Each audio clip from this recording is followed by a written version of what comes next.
Welcome back, everybody, to another week of Apostate Weekly. I'm your host, James, And I'm Ryan. and let's jump into that intro.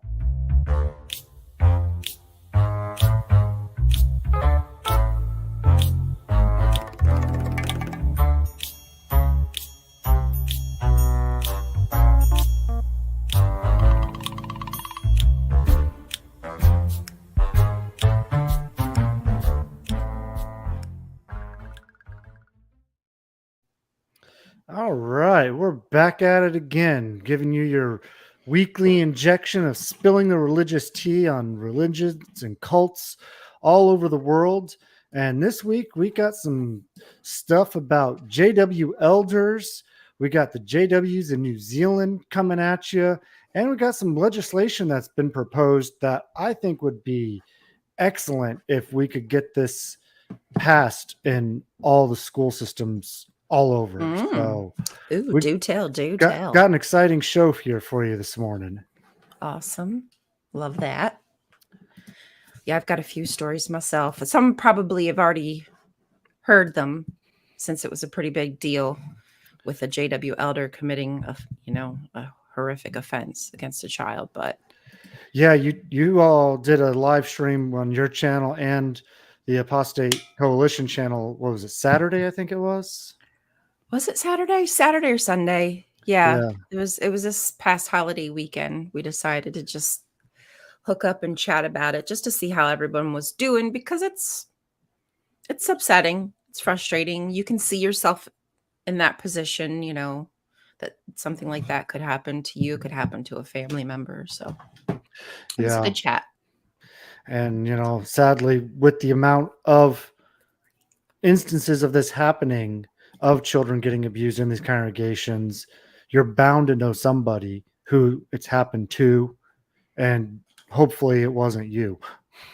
Ugh, right. Yeah. It's a sad situation, and we just intend to keep people up to date with what is happening, so that way they can make their own decisions, taking Exactly. this information to do with it what they will, but at least they're informed. Right.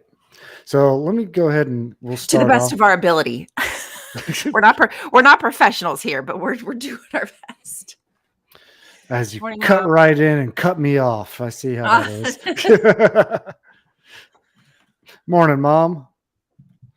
So let me bring up the screen here for this guy right here. Let's see. There it is. So this is who y'all talked about on Saturday. This JW elder Yeah. sentenced to jail for child sexual abuse out of Springfield, Massachusetts. A 62-year-old man classified as a level 3 sex offender is facing years in jail after being found guilty on multiple counts of indecent assault and battery on a child. And the female victim was 13 years old at the time. So just a terrible, terrible thing for anybody to do to somebody, especially that young.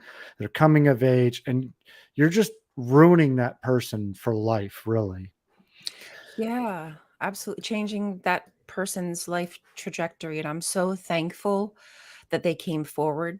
I think it was the DA said that they were very brave. Somebody, maybe it was the attorney, but said that this person was very brave for coming forward. And I 100% agree that can't be an easy thing to do, especially when you're young. Yeah. Like at least as an adult, you've been through some hardships. You understand sometimes you've got to pull it together, but as a child to have to do this, it's very sad. And the fact that it could have been prevented, because why was this man ever given privileges in a congregation that overlooks, that shepherds children? Well, on top of all this, he had previously served 10 years in prison in Right. Georgia for rape in the late 80s. And he was on the Massachusetts sex offender registry at the time of this happening. And he's what's called a level 3. So for those of you who don't know, a level 3 sex offender is like the worst level that there is. Hey Martin, how you doing, man? I'm gonna share here with you what the different levels are so you can have a little bit of an understanding of it, because I didn't know until I looked this up, and I think it's important to know. So there's 3 levels. First level is the least risk. They have they don't have any repeat offenses. The law doesn't usually mandate community notification. He's could be a first time offender. And these are individuals who have not exhibited predatory type behaviors and also have successfully participated in legally sanctioned sex offender treatment programs. Level 2 is a moderate risk for repeat offense within the community at large. Public safety interest is served by public availability of registration information. And the example characteristics here is potential for repeat offense is linked to nature of previous crimes, their lifestyle, drug and alcohol abuse, and other criminal activity, etc. And then other aspects that may influence the likelihood to reoffend. These Right. these individuals often have more than one victim or have taken advantage of a position of trust or authority. And that is right there is hitting on what this elder did right there, because he took advantage Exactly. of his position of trust and authority. Now, level 3, and this is what this guy is. He is a level 3. The risk of repeat offense is high. The degree of danger posed to the public is such that a substantial public safety interest is served by active dissemination. And here's the example characteristics: prior sex crime convictions, other criminal convictions, which this guy, he had a rape charge back in the 80s, if you recall, predatory characteristics. Again, it's a 13-year-old. So if that's not predatory, I don't know what is. Crimes that may have been violent in nature, back to the rape charge again. These individuals may also have refused or failed to complete legally sanctioned sex offender treatment programs. That's what level this guy is. And he is hitting on all those categories simultaneously.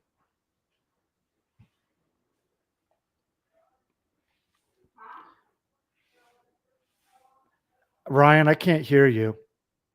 Thank you. How did this guy fall through the cracks? Did the Jehovah's Witness organization ask all the questions they were supposed to? They have this list of questions they're supposed to ask somebody if they've been a previous offender.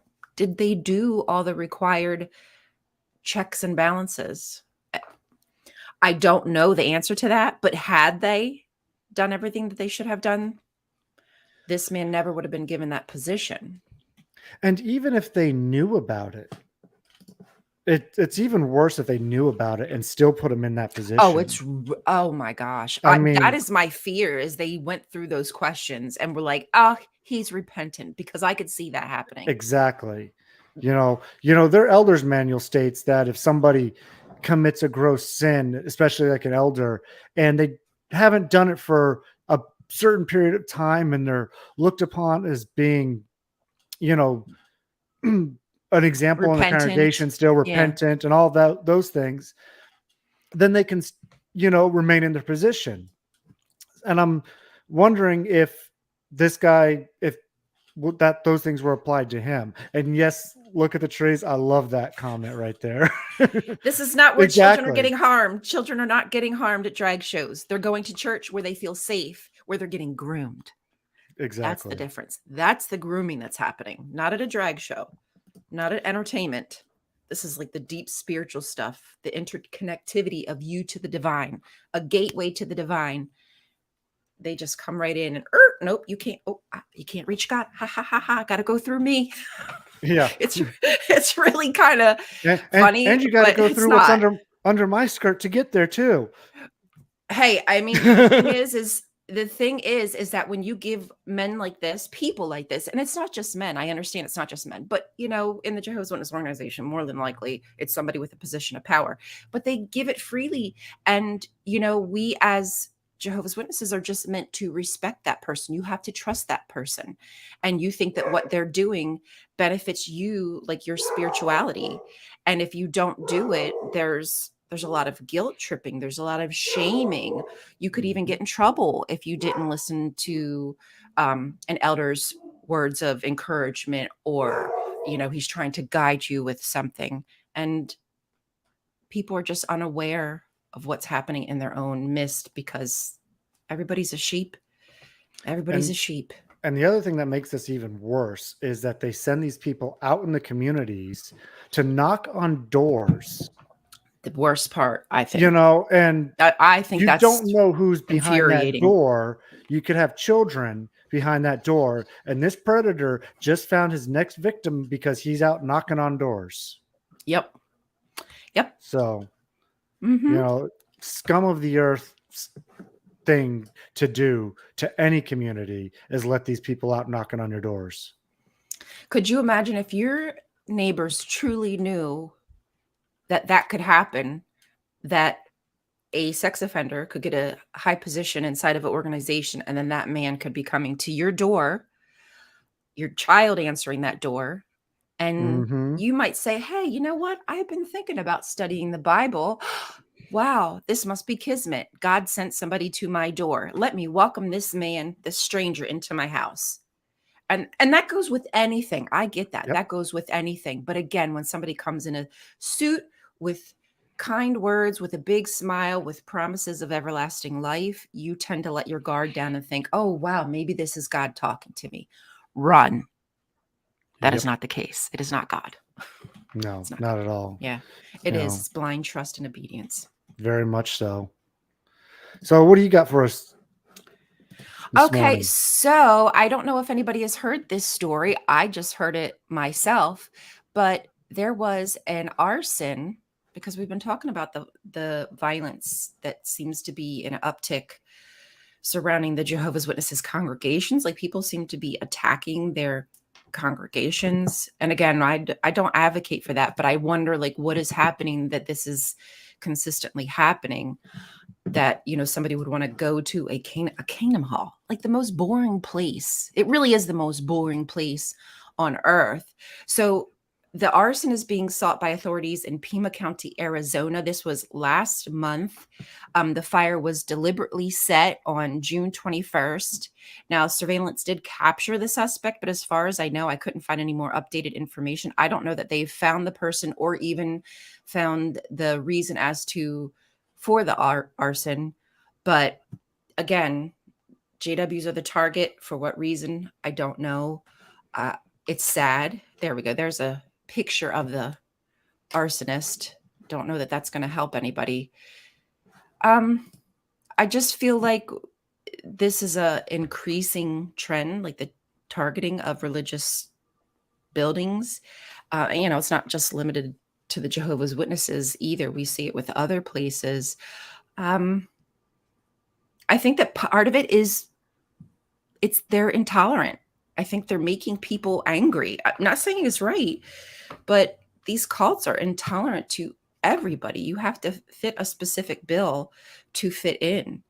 And I don't know if that is causing rage inside of people to want to get back at them without hurting anybody.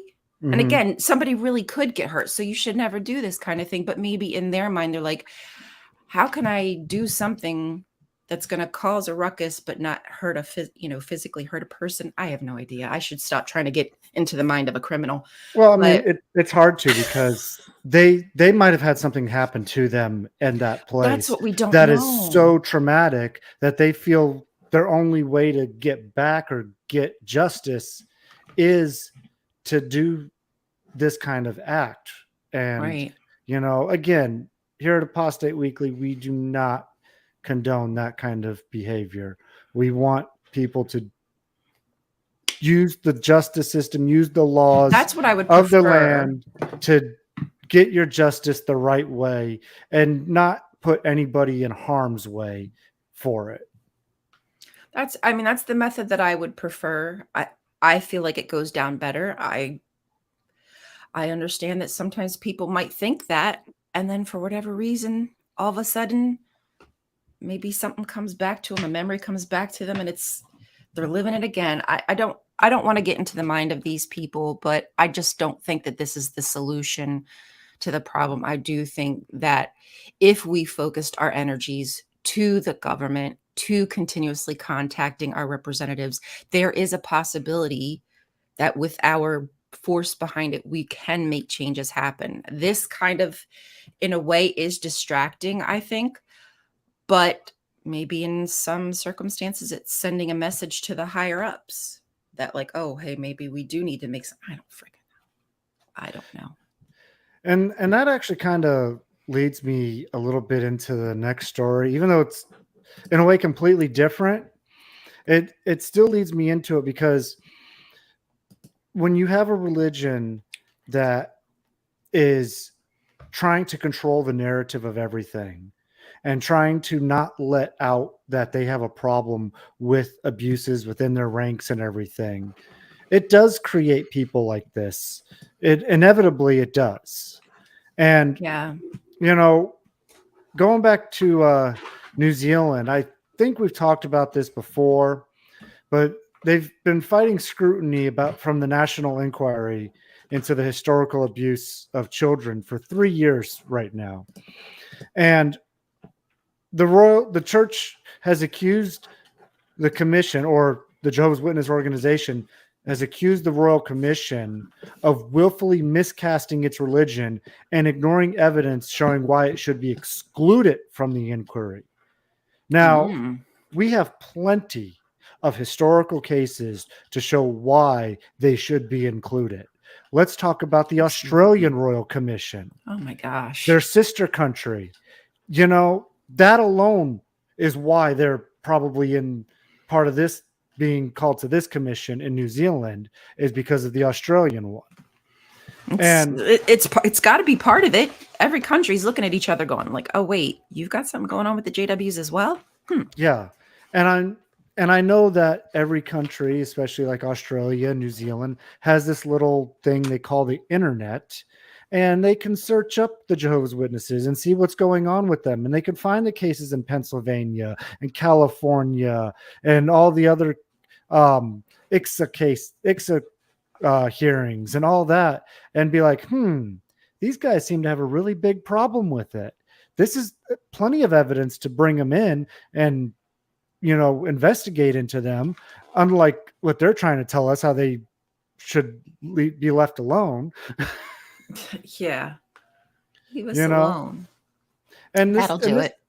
And this is one of the biggest loads of horse shit they could possibly say right here. They always say this. It's always the same. The church's central argument is that it does not have children or vulnerable young people in its care. Liar. Bullshit. That's 100% lies. Just because you don't have any kind of separate children's groups doesn't mean the children inside those buildings are not in your care. 100%. You're sending them into groups out in service with different people. You have them in these buildings, and then especially back in the days when we had the book studies in people's homes and everything, right? You're sending them to these people's homes. So that is the biggest bunch of horse shit you could try to say, because these children are vulnerable. They are in your care. And every time they enter your building or any premise that you own or any group gathering that you have with fellow congregants, they are in your care. Yep. Period. I feel like that's a common thing that a predator would say. I didn't have an opportunity to touch that. I don't have an opportunity. How could I do it? I don't have an Yeah, you do. That's what predators do. You find opportunities. That's how it works. There is always an opportunity when it comes to a child, especially one who's been groomed and is used to having to stay silent, listen to any adult, specifically adults with, anybody's an elder, really. When you're a child, like, you have to have respect for your elders, but then you have to also have respect for the elders. So there's always opportunity. in these organizations, regardless of if they have a Sunday school or not. There's always weddings, there's field service, there's Bible studies. There's so many things that can happen that our guard is down. And that's when the bad things happen, because we trust and we let our guard down. Yep. And like my mom says there, they like to pass the buck on to who the responsibility is on. They sure do. You know, they don't ever want to, you know, admit that they love that part. Be a part of it. They love the fact that they can tell parents how to raise their kids, right? We remember, was it Let or was it Tony saying, yeah, we know that sometimes our videos might be a little bit violent, but this is what like you have to do. We know better than you do as a parent. Yeah. But now suddenly parents know better than the organization. Which is it? Who's the responsible one here? Who's the one who's supposed to be responsible? And sorry, Watchtower, you can't have it both ways. You can't. Choose. Pick a side and stick with it. And stick to it. That's going to be difficult because they're double talkers. And anything will come out the side of their mouth. They'll say one thing, they'll write another thing. Absolutely. Or we'll have new light on this subject. Is there new light? I feel like I saw a thumbnail about new light. I hope I didn't miss something interesting. Maybe I'm wrong. There was no new light. New light. Toni Morris's belt size has gotten bigger. So has Stephen Lett. And you know, the only people I like to make fun of are the governing body, because I think they deserve it. Like, it's kind of like a low blow kind of comedy to pick on people. But when it comes to the governing body, they're like cartoon characters. To me, they're not necessarily like real humans. They're just kind of like programmed humans. So I don't mind making fun. I don't mind making fun of the real human versions. My character's showing, guys. Sorry. I don't mind making fun of the real human versions of them either. So, I mean, come on. Oh, they've earned that kind of disrespect. That's just how I feel. I feel like when you respect people, you get respect back. Yep. But that's not what they're doing. So that's not what I'm going to do. I don't have to take the high road every time. We don't always have to take the high road, guys. I think that's like something the JWs teach you. You got to be better than the next guy. Now, sometimes you have to get dirty. All right. Should I move on to the next? Yes, you shall. Let's do that. Okay, I'm gonna pull this off. Here we go. So, surprise, surprise, a religious boarding school in West Virginia reaches a record 100 million settlement for child abuse. This is heartbreaking. And it's especially heartbreaking when you know that public schools are in trouble. This privatization of the school system that people are pushing for is going to seriously hurt the system and children's education, because we're now going to put our hands in, is it PragerU? Like, PragerU is one of the big guys who creates all this flat earth kind of biblical, theological, pseudoscience kind of media. And a lot of schools use that as education for their children, but it's made up. Like, they don't really truly believe in science, again, because they're like young earth believers. Anyway, so here we go. A former resident who suffered abuse at Miracle Meadows School, Miracle Meadows, what a damn name for a school, a religious boarding school in West Virginia. The school subjected children to abusive practices, including confinement, forced labor, inadequate care, harsh living conditions. They weren't like feeding these kids. Like, some of these kids were like starving. The case's breakthrough came when a student exposed the abuse during a medical emergency. I think this child drank cleaning products because they wanted to get out of this school. That's how badly they were being abused. They drank cleaning products. And then all of this came from it because she had to tell people what was happening. The incident underscores the need for improved protections for children in schools to prevent similar abuses in the future. We need safeguards, we need oversight, regulations when it comes to these private schools, because I feel like nobody's looking into them. And you know, I think I've talked before about the troubled teen industry, where people kidnap children and then take them out to the wilderness and force them to do labor. They're not allowed to shower.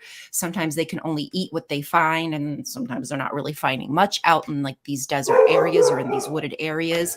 A lot of abuse is happening, and I think it's just a way for parents to shirk their responsibility. They think their kid is acting up. Maybe their kid is gay. Oh, how horrible. My kid's gay. I better send them off to this encampment.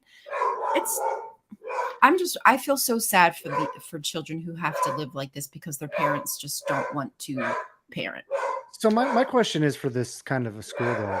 Aren't there any kind of health inspections and safety inspections that go on from the government that should There be has to be. mandatory, and not just a one-time deal, but a regular, at least annual, semi-annual, Right. make sure that you're keeping up with what you're supposed to be doing, Yeah.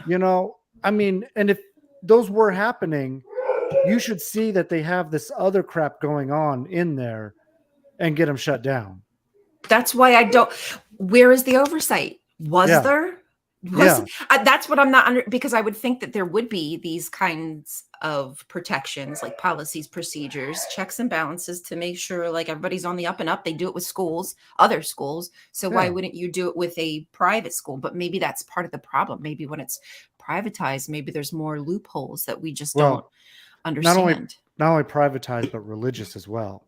Well, that's even like the worst part of it, You know, because most of these privatized schools are religious. Like that's exactly what the white Christian nationalists are wanting, because they can change how we see slavery. We can have the next generation of these Christian kids thinking, as they have been teaching in Florida, that slavery was beneficial to Black people. hmm It helped them learn skills. Who? yeah, What? I know. And so that's what is frightening about religious institutions knocking down our public school system. hmm Um, Absolutely. oh, so sad. I hope those kids get the help they need, and I hope that money helps.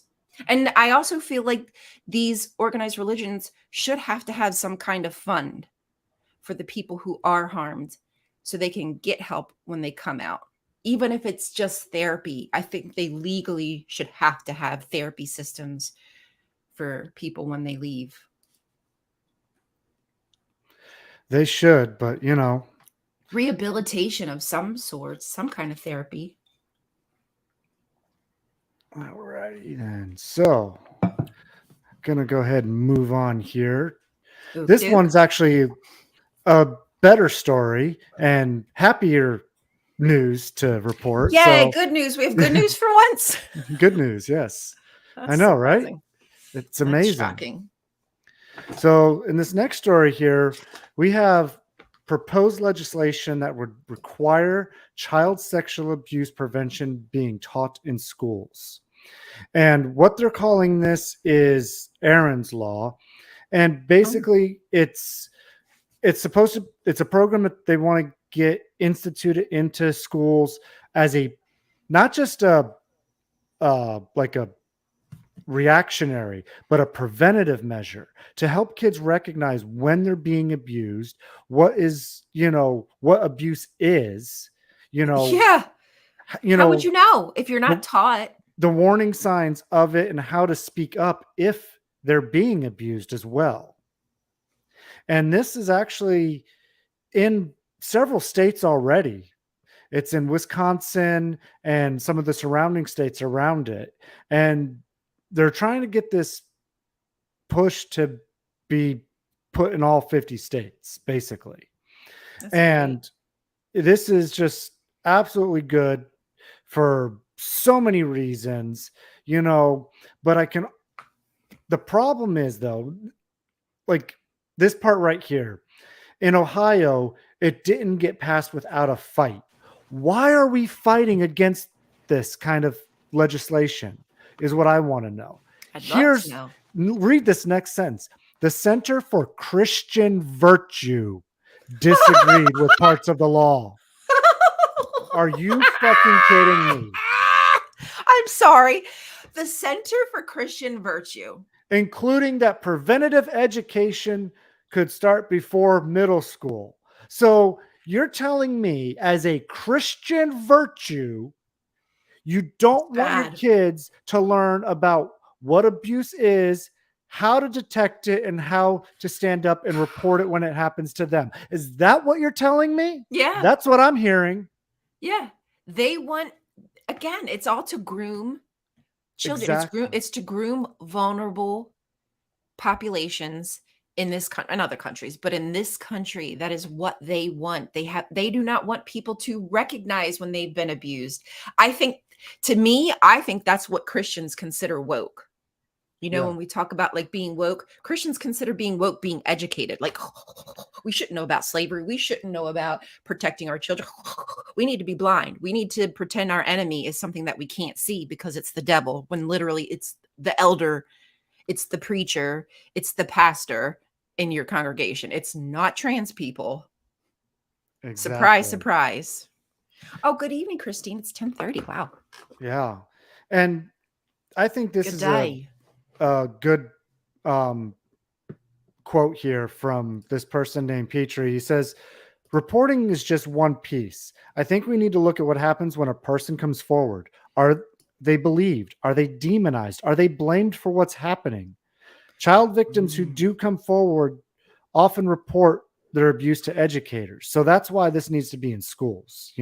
That's why it's Right. important for school personnel to be educated on this. That's why it's also important for children to be educated on what abuse is as well. So that way, everybody is recognizing the signs and everybody is in on it, helping each other. Right.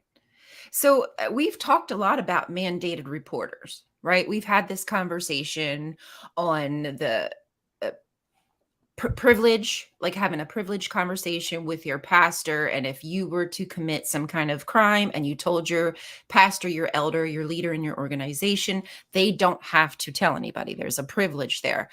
But I don't understand how a private school, any school, could ever ignore when a child is being harmed, because you're a mandated reporter unless you're clergy. And maybe that's the problem. They have clergy at these schools and they can get away with abusing the children because clergy doesn't have to report. As far as I'm concerned, anybody in that school really should be served with some kind of papers, should get in some kind of trouble, should have to do some kind of rehabilitation, because they should have been reporting what was happening to these children. And they didn't. And part of that is probably because they don't necessarily know what's abuse. They think that this is normal, or this has been normalized to dehumanize people.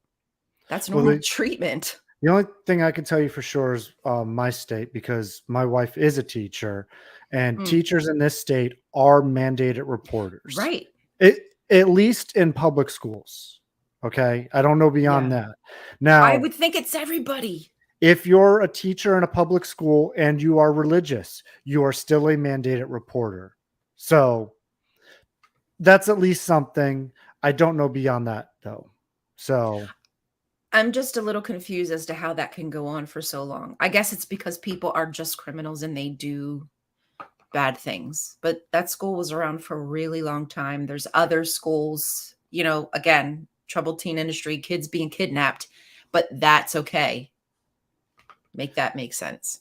oh, and for anybody interested in um, that Aaron's Law, um, there is a website. It's aaronslaw.org. You can go check out, and there's more information about it there. Awesome. It even gives you links to your local legislation and how Good, ideas good, on good, how good. you can help get it into your legislation in your state. So I wanted to mention that because I thought that was very important as well. Yeah. Like, y'all just give your local reps a little ringy dingy. I promise you, when I called, like, I wasn't sure what I was going to get. And I always get this anxiety when I talk on the phone. It doesn't matter if it's to a friend. Whatever reason, I don't like speaking on the telephone. And when I called, and spoke to some of these people, because I spoke to quite a few. They were so kind. They seemed almost excited that I had an opinion that I wanted to share with them, and just conversating with me, thanking me for calling them. These reps want to know, because honestly, they probably have the same position as us, but they can't make those moves just on their own. They need the support of us behind them as a group saying, oh, yeah, we're backing this up. So don't feel like you're just some little nobody. You're not. You're amazing. I'm so proud of everybody for walking out of a high control religion. Like, come on, that is bananas. But we all did it together. So don't think that your voice doesn't matter. Give these people a call and just let them know your concerns. If nothing else, just let them know your concerns with high control groups and what they're doing. Exactly. Sorry And to ramble, y'all. no, you're good. You're good. Just a quick note, little business order of business here. I dropped the Discord link in the server for anybody who wants to join our Discord over at the Yeah, Apostate please. Coalition. So please join us over there. Did you have any other stories you wanted to? No, but I think that Sherry and Jay make a very good point. No matter Yeah. who you are, report it to the police.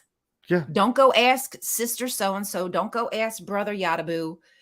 Go to the police, because then you know that hopefully, not always, possibly, something will be investigated. Well, and they also have better resources and therapists and everything to help the child and not re-traumatize it like these religious groups always do to the children, is re-traumatize them with these things. Because can you imagine? I mean, I don't know what happened with this young girl and that elder, J. Aaron Smith, but could you imagine that young child saying, hey, this happened to me, and then her being brought into a back room with elders Yeah. to discuss what she did wrong, because that at times happens? It's a completely degrading, humiliating position they put children in, to accept responsibility and to forgive somebody who abused them. We have Hmm. to, it cannot go on any longer. No, it can't. So I just had one last thing, one last story I wanted to mention real quick, and then we got to wrap up here because it's getting time for me to It's hit the 38 minutes. old Betteroo. The Uh, Belderoni. yep. So this one is, there's this Cardinal out of Massachusetts, and I'll make it bigger here for everybody to see better Thank you. because you're all blind. No. But he is 93 years old. Okay. He was charged with molesting a 16-year-old boy back in 1974. We're talking almost 50 years ago now. Damn. And this person who he did this to, unfortunately, is not going to get justice because they dismissed him because they deemed him to not be competent to stand trial after psychological experts found that he had dementia. Sure. Now, at 93, yes, that's believable that he has dementia. It is You know, believable, but I don't give two fucks. Oops. exactly. Sorry. I don't. That means you give one fuck, and I don't even give Yeah. that one. I ain't giving any fucks. I have This no man more needs to fucks rot. give. He needs to. Seriously though, I don't. Yeah. I don't care about him. I don't No. care. No. Rot. Exactly. But it's sad to see that this person won't get justice. I agree with you. He should rot for what he did, dementia or not. He did the crime, especially when you do it to a child. You all can fucking rot for all I care. Right. I mean, he doesn't have to be abused. Why don't they have places in jail for people? Do they? They should. They should They have should. places for people who still can have decorum. They still deserve respect as a human body, like existing. They should be able to eat and sleep and whatever. But he doesn't deserve freedoms. He doesn't deserve to hug his family. He doesn't Yeah. deserve those things. He's Yeah. not worthy. He reneged on that 50 years ago, and he was Mhm. lucky enough to continue to have those beautiful things in his life. While somebody 50 years ago's life, their trajectory 100% changed, Oh yeah, right? absolutely. They'll forever remember that moment and what happened to them. Doesn't mean they're not healing, but he deserves to suffer for what he's done. Don't Yeah. care. Sorry, not sorry. And that goes for anybody who wants to abuse children in any way. Hmm. So, Those years don't get you off just because you, no, for 50 years, maybe. I don't know if they're trying to say, like, also that he was good for those 50 years after. It was just that one incident. Yeah, right. This is probably just the one that got caught. exactly. A lot of times it's not just once. That's Especially just with the one these time they got offenders caught. that only get caught for the one time, Yeah. you can absolutely guarantee, especially when they're that old, they've got multiple offenses out Oh, there. come on. Please, please. That makes zero sense. Unless it was just, like if you accidentally pushed into a kid and you knocked them over and, oh my God, you assaulted a kid. Like, okay, stuff happens. But what you did is completely different. You're targeting children. Why would I trust that you've only done it one time? Yeah. I was Huh? only gay one time in my life. That's what it You sounds know? like to me.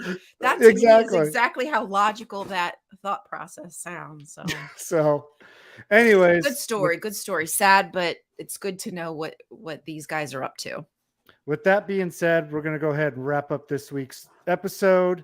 Thank you all for joining us this week. Please don't forget to like, subscribe, and share, and hit the thumbs up for us, and also hit the little notification bell to catch next week's episode and every week after this on Apostate Weekly.